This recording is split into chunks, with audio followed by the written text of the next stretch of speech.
Well, the college football season rolls on here on CBS Sports HQ as we welcome you into college football pregame presented by Hellmann's, America's #1 mayonnaise. I'm Jordan Giorgio alongside Damien Harris, Chip Patterson, and Beanie Wells. Thanks so much for waking up with us. This is just the start of our 3 hours of college football pregame coverage coming your way, and it all starts right now. Gentlemen, good morning to you all. Morning. Chipalytics in the building. I'm looking for stats, facts, and so vibes. much more. And vibes. Yeah, a little bit of that like North Carolina twang. We talked about it earlier. That fake country accent. Yeah. Well, I don't know what this Kentucky boys drink. Did anyone check? Is there like some Kentucky bourbon in that mug? No. All right. Not yet. I'm a water and wine. I love that. Water and wine. All right. Beanie, you're back with us this week. indeed. Happy to have you. Awesome. R&B committee back in action. We are so back. We'll get more from these guys in just a moment. But first, it is time for an insider report from our national college football insider, Matt Zenitz. Matt, good morning to you. What do you have for us to kick things off? What everyone wants to talk about, Arch Manning. So it's the great quarterback matchup that's the story of the day. It's not Nico versus Jackson Arnold or Alex Orji versus Miller Moss. It's this great showdown between Arch Manning and General Booty in the Texas ULM game.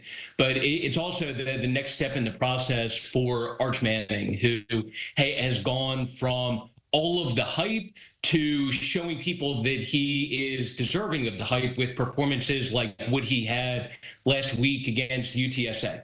And here's a quick story. So Colorado State faced not only Texas this season, but they also faced the 2022 Michigan team that had Cade McNamara as a starting quarterback and J.J. McCarthy on the bench.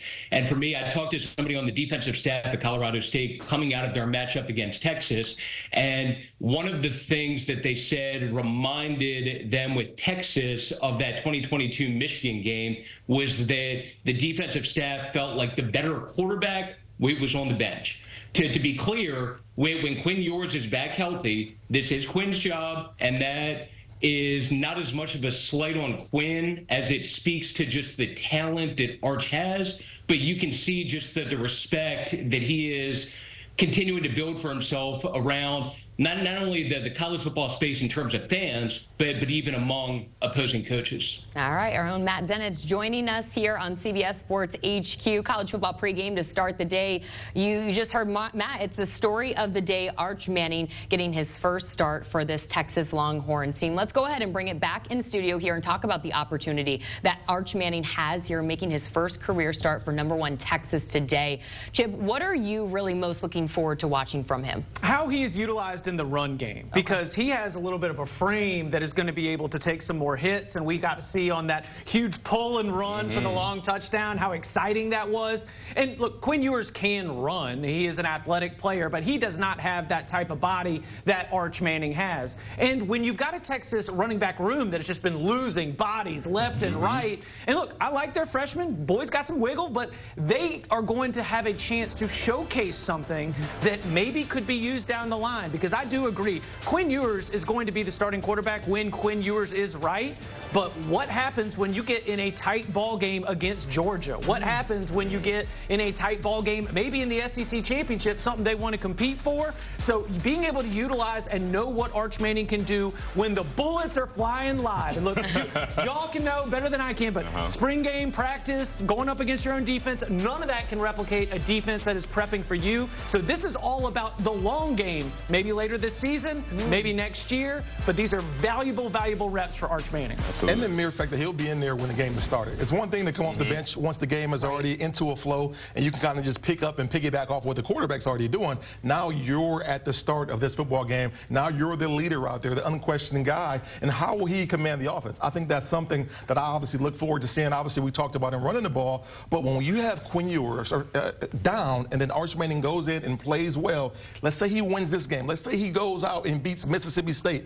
now the questions start to come. Oh, is Quinn Ewers truly our guy? We know how good of a quarterback he is, but is he truly our guy if Arch Manning stays in there and beats Mississippi State, beats OU in the Red River rivalry? My goodness. You're leading right into the conversation because, Chip, I know you just said that Quinn Ewers' job is safe whenever he returns, but is it, though? Yeah. Because if Arch Manning, to your point, comes out and starts the game off well, like it's one thing to come in the third quarter when a team is already beat up, they've thrown in the towel, but you start off the game, you go down, you execute drive after drive after drive. You do that this week. You do that next week. I don't know. They might have a bye before Red River. They have a bye before the Red River rivalry. But then coming off that bye, if Arch Manning looks great in these next 2 games, Steve Sarkisian has a real problem on his hands because the Red River Showdown, that's going to be the biggest game of the season for them. A lot of implications, a lot of things surrounding this game. So I don't know if his job is as secure as you might be confident in, but this is a good problem to have, right? Definitely. This is such a great problem to have because there's not many teams in the country that when you look at them, they are just as talented, just as explosive, just as dynamic on offense with their backup quarterback. And like you both have alluded to, he adds another element in the run game. So there's a lot that swirls around this quarterback conversation. I don't think it's just as easy as, Arch Manning gets his respect these next couple games, Quinn Ewers steps back in, it's his show. I think if Arch Manning really performs well these next 2 games, I think Steve Sarkisian is going to have a big decision to make. I definitely think it's a relevant question to ask if this Texas team is better off with Arch Manning. So I'm glad that you all kind of brought up that point.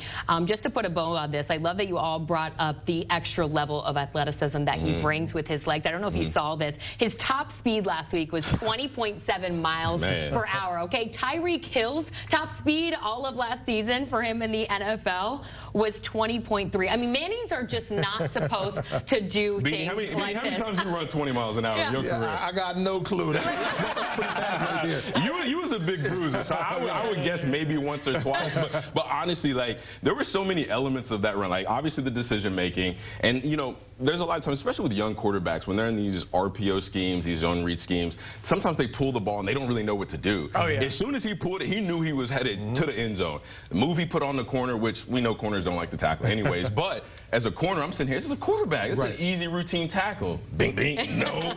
67 yards later, he's in the end zone. So, I mean, this kid Arch is talented, man. He's good. And I'm with you, Chip. I do think that this should still be Quinn Ewers' team whenever he returns. But again, it's just such a discussion. It's such a question. And Steve Sarkisian has said their relationship is tremendous. It looks like it. I think there's a good understanding. I mean, look, you do it against Mississippi State. You do it in this game today. But, dog, he did it in the big house. And he made it look easy in the big house. I think that whenever we look at that Michigan-Texas matchup from the beginning of the year, like, we came out of that thinking, okay, Michigan looks bad. Like, Michigan isn't good. I came out of it thinking Texas just looks really daggone Number good. one.